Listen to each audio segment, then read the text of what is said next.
আসসালামু আলাইকুম, সবাই কেমন আছেন? আশা করি সবাই ভালো আছেন। এই যে দুইটা ইলিশ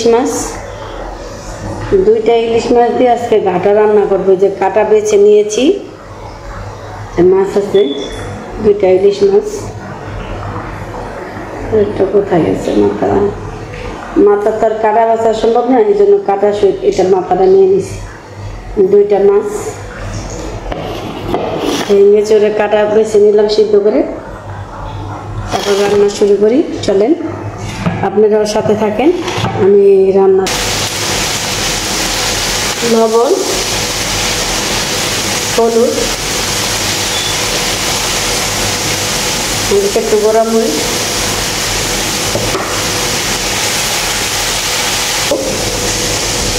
আমি কয়টা কাঁচামরিচ দিয়ে দিলাম।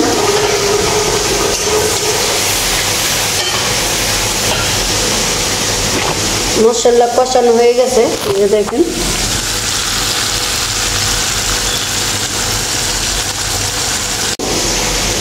ইলিশ মাছ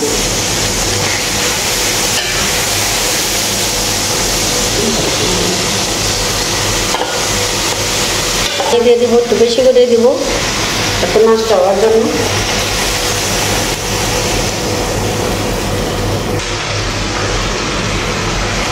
রান্না শেষ।